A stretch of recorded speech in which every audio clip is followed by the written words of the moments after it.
ಇದೊಂದು ದೊಡ್ಡ ಐತಿಹಾಸಿಕವಾದಂತಹ ಕಾರ್ಯಕ್ರಮ.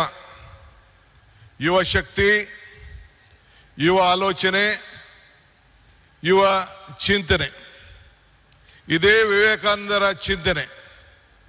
ನಾನು ಕೂಡ ನನ್ನ ಬದುಕಿನಲ್ಲಿ ಇದನ್ನು ಅಳವಡಿಸ್ಕೊಳ್ಬೇಕು ಅಂತೇಳಿ ಬಹಳ ಚಿಕ್ಕ ವಯಸ್ಸಿನಲ್ಲಿ ಪ್ರಯತ್ನವನ್ನು ನಾನು ಮಾಡ್ತಾ ಇದ್ದೇನೆ.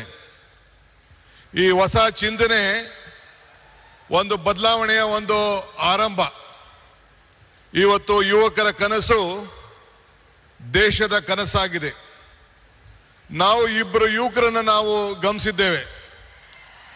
ನಮ್ಮ ಯುವಕರು, ವಿದ್ಯಾರ್ಥಿಗಳು ಇಡೀ ರಾಷ್ಟ್ರಕ್ಕೆ ಏನು ಸ್ವಾಮಿ ವಿವೇಕಾನಂದ ಅವರು ಕೊಟ್ಟ ಆದೇಶವನ್ನ ನನ್ನ ಯುವಕರು ನಮ್ಮೆಲ್ಲರೂ ಕೂಡ ಒಂದು ಸಂದೇಶವನ್ನು ಕೊಟ್ಟಿದ್ದಾರೆ. ಎಲ್ಲ ರಾಮಕೃಷ್ಣ ವಿದ್ಯಾಶಾಲೆ ಎಲ್ಲ ನನ್ನ ಯುವಕ ವಿದ್ಯಾರ್ಥಿಗಳಿಗೆ ನನ್ನ ಸಾಷ್ಟಾಂಗ ನಮಸ್ಕಾರಗಳನ್ನು ಅರ್ಪಿಸಲಿಕ್ಕೆ ನಾನು ಬಯಸ್ತಾ ಇದ್ದೇನೆ. ಇದು ನಮ್ಮ ಸರ್ಕಾರದ ಆಲೋಚನೆ ಕೂಡ ವಿವೇಕಾನಂದರ ಆಲೋಚನೆಯನ್ನ ಹಮ್ಮಿಕೊಂಡಿದ್ದೇನೆ. ಯುಗ ನವಯುಗ ಇದೇ ನಮ್ಮ ದೊಡ್ಡ ಘೋಷಣೆ ಅಂತ ಹೇಳಲಿಕ್ಕೆ ನನಗೆ ಬಹಳ ಸಂತೋಷ ಆಗ್ತದೆ. ಇವತ್ತು ನಾವೆಲ್ಲ ಸೇರಿ ಒಂದು ಟೀಮ್ ಕರ್ನಾಟಕ ಆಗಿ ಕರ್ನಾಟಕದ ಅಭಿವೃದ್ಧಿಗೆ ಇಡೀ ವಿಶ್ವ ಕರ್ನಾಟಕವನ್ನ ಗಮನಿಸ್ತಾ ಇದೆ. ಈ ಹಿನ್ನೆಲೆಯಲ್ಲಿ 16,000 ಯುವ ಸಂಘಟನೆಗಳು ಒಟ್ಟಾಗಬೇಕು. ಇಡೀ ಪಂಚಾಯತ್ಗಳಲ್ಲಿ, ಮುನ್ಸಿಪಾಲಿಟಿಗಳಲ್ಲಿ ಸಂಘಗಳು ಬೇರೂಡಬೇಕು ಅಂತ ಹೇಳಿ ನಾನು ಕೂಡ ಒಂದು ಹೊಸ ಚಿಂತನೆಯನ್ನ ಪ್ರಾರಂಭವನ್ನು ನಾನು ಮಾಡ್ತಾ ಇದ್ದೇನೆ. ಹಳ್ಳಿಗಳಲ್ಲಿ, ನಗರಗಳಲ್ಲಿ ನಮ್ಮ ಯುವ ಶಕ್ತಿಯನ್ನು ನಾವು ಸರಿಯಾದ ರೀತಿ ಬಳಸ್ಕೊಂಡು ಸಾಂಸ್ಕೃತಿಕ ಕ್ರೀಡೆ, ನಾಟಕ ಇವೆಲ್ಲ ಕೂಡ ಅಳವಡಿಸ್ಕೊಳ್ಳಿಕ್ಕೆ ಅನೇಕ ಕಾರ್ಯಕ್ರಮಗಳನ್ನು ಇವತ್ತೆಲ್ಲ ನಾವು ರೂಪಿಸ್ಕೊಂಡು ಬಂದಿದ್ದೇವೆ. ಈ ಮೂಲಕ ನಮ್ಮ ಯುವಕರಲ್ಲಿ ಒಂದು ದೈಹಿಕವಾದಂಥ ಶಕ್ತಿಯನ್ನ, ಮಾನಸಿಕವಾದಂಥ ಶಕ್ತಿಯನ್ನ ಇವತ್ತು ನಾವೆಲ್ಲರೂ ಕೂಡ ಕಾಪಾಡಲಿಕ್ಕೆ ನಾವೆಲ್ಲ ಕೂಡ ಬದ್ಧರಾಗಿ ಇವತ್ತು ಕೆಲಸವನ್ನು ಮಾಡಬೇಕಾಗಿದೆ. ಬಂಧುಗಳೇ, ಈಗ ತಾನೇ ನಾವು ಟಿವಿಯಲ್ಲಿ ಚಿತ್ರವನ್ನ ಗಮನಿಸೋ.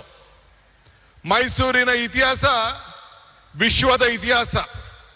ಮೈಸೂರಿನಿಂದ ಇವತ್ತು ಸ್ವಾಮಿ ವಿವೇಕಾನಂದರವರು 1893ರಲ್ಲಿ ಇಲ್ಲಿಂದ ಹೆಜ್ಜೆ ಹಾಕಿ ಆವತ್ತಿನ ಕಾಲದಲ್ಲಿ ಒಡೆಯರು, ಮಹಾರಾಜರು ಏನು ಅವ್ರಿಗೆ ಕೊಟ್ಟಂತ ಪ್ರೋತ್ಸಾಹದಿಂದ ವಿಶ್ವಕ್ಕೆ ಹೋಗಿ ಮೈ ಬ್ರದರ್ಸ್ ಅಂಡ್ ಸಿಸ್ಟರ್ಸ್ ಅಂತ ಏನು ಭಾಷಣವನ್ನ ಮಾಡಿದ್ರು, ಇಡೀ ವಿಶ್ವದ ಗಮನವನ್ನ ಈ ಭೂಮಿಯಿಂದ ಸೆಳೆಯಲಿಕ್ಕೆ ಒಂದು ದೊಡ್ಡ ಶಕ್ತಿಯನ್ನು ಕೊಟ್ಟರು. ಅದಕ್ಕೆ ನಾನು ನಮ್ಮ ಹಿರಿಯರಂತ ಮಹಾರಾಜರಿಗೆ, ಆವತ್ತಿನ ಕಾಲದಲ್ಲಿ ಮಹಾರಾಜರಿಗೆ ನನ್ನ ಸಾಕ್ಷಾಂಗ ನಮಸ್ಕಾರಗಳನ್ನು ಅರ್ಪಿಸಲಿಕ್ಕೆ ನಾನು ಬಯಸ್ತಾ ಇದ್ದೇನೆ. ಇವತ್ತು ನಾವೆಲ್ಲ ಇಂಥ ಒಂದು ಐತಿಹಾಸಿಕವಾದಂಥ ಕಾರ್ಯಕ್ರಮದಲ್ಲಿ ಪಾಲ್ಗೊಂಡಿದ್ದೇವೆ. ಇವತ್ತು ವಿವೇಕಾನಂದರ ಸಾಂಸ್ಕೃತಿಕ ಯುವ ಕೇಂದ್ರವನ್ನ ನಮ್ಮ ರಾಮಕೃಷ್ಣ ಮಹಾಸಂಸ್ಥೆಯ ನಮ್ಮ ಪೂಜ್ಯರೆಲ್ಲ ಕೂಡ ಇವತ್ತು ಅಳವಡಿಸಿದ್ದಾರೆ. ಇದು ಅವರ ವೈಯಕ್ತಿಕವಾದಂಥ ಆಶ್ರಮದ ಆಸ್ತಿಯಲ್ಲ, ಇದು ಇಡೀ ದೇಶದ ಆಸ್ತಿ. ಈ ದೇಶದ ಯುವಕರನ್ನ ಯಾವ ದಿಟ್ಟಿನಲ್ಲಿ ತೆಗೆದುಕೊಂಡು ಹೋಗ್ಬೇಕು ಅಂತೇಳಿ ಒಂದು ಕಾರ್ಯಕ್ರಮವನ್ನು ಇವತ್ತು ರೂಪಿಸಿದ್ದಾರೆ. ಅದಕ್ಕೆ ಇಡೀ ಭಾರತದ ಯುವಕ ತಂಡ, ಯುವ ಸಮುದಾಯ, ಎಲ್ಲ ನನ್ನ ತಂದೆ ತಾಯಿಂದಿರು, ಹಿರಿಯರೆಲ್ಲರೂ ಕೂಡ ಈ ದೊಡ್ಡ ಐತಿಹಾಸಿಕವಾದಂಥ ರಾಮಕೃಷ್ಣ ಸಂಸ್ಥೆಗೆ ಕರ್ನಾಟಕ ಸರ್ಕಾರದ ಪರವಾಗಿ ನಿಮ್ಮೆಲ್ಲರ ಪ್ರತಿನಿಧಿಯಾಗಿ ಅವ್ರಿಗೊಂದು ಸಾಷ್ಟಾಂಗ ನಮಸ್ಕಾರಗಳು ಮತ್ತು ಅಭಿನಂದನೆ ಸಲ್ಲಿಸಲಿಕ್ಕೆ ನಾನು ಬಯಸ್ತಾ ಇದ್ದೇನೆ. ಇಡೀ ಸರ್ಕಾರ ಅವರ ಜೊತೆಯಲ್ಲಿ ನಿಂತ್ಕೊಳ್ತದೆ. ನಾನು ಈ ಸಂದರ್ಭದಲ್ಲಿ ಒಂದು ಮಾತನ್ನು ನನಗೆ ನೆನೆಸ್ಕೊಳ್ಳಿಕ್ಕೆ ನನಗೆ ಇಚ್ಛೆ ಪಡ್ತೇನೆ. ನಾನು ಅನೇಕ ಸಂದರ್ಭದಲ್ಲಿ ಮಾತಾಡ್ಕೊಂಡು ಬಂದಿದ್ದೇನೆ. ಪುರಂದರದಾಸರದ ಒಂದು ಮಾತು ನನಗೆ ಬರ್ತದೆ. ಇದು ಭಾಗ್ಯ, ಇದು ಭಾಗ್ಯ, ಇದು ಭಾಗ್ಯವಯ್ಯ, ಪದ್ಮನಾಭನ ಪಾದ ಭಜನೆ ಪರಮ ಸುಖವಯ್ಯ ಅಂತೇಳಿ. ಹಂಗೆ ಇವತ್ತು ನಾವು ನೀವೆಲ್ಲ ಸೇರಿ ಪ್ರಧಾನಮಂತ್ರಿಗಳು ಬಂದು ಉದ್ಘಾಟನೆ ಮಾಡುವಂತ ಕಾರ್ಯಕ್ರಮದಲ್ಲಿ ಈ ರಾಮಕೃಷ್ಣದ ಮಠದಲ್ಲಿ ಏನು ವಿವೇಕಾನಂದ ಸಾಂಸ್ಕೃತಿಕ ಕೇಂದ್ರದ ಕಾರ್ಯಕ್ರಮದಲ್ಲಿ ಪಾಲ್ಗೊಂಡಿದ್ದು ನಮ್ಮ ಭಾಗ್ಯ, ನಮ್ಮ ಭಾಗ್ಯ, ನಮ್ಮ ಭಾಗ್ಯ ಅಂತೇಳಿ ನಾನು ಭಾವಿಸ್ಕೊಂಡಿದ್ದೇನೆ.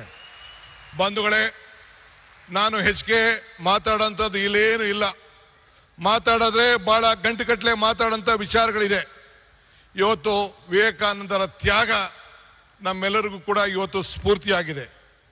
ನಮ್ಮೆಲ್ಲರೂ ಕೂಡ ಅವರ ಶಕ್ತಿಯನ್ನು ನಾವು ಅಳವಡಿಸ್ಕೊಳ್ತೇವೆ. ಇವತ್ತು today I am very proud. My Honorable Prime Minister is here for this great event. This is a historic event of this country. This is not the historic event of Mysore. This is the historic event of the youth movement of this country. I remember the saying of Swami Vivekananda. He said, be bold-hearted when you are defeated.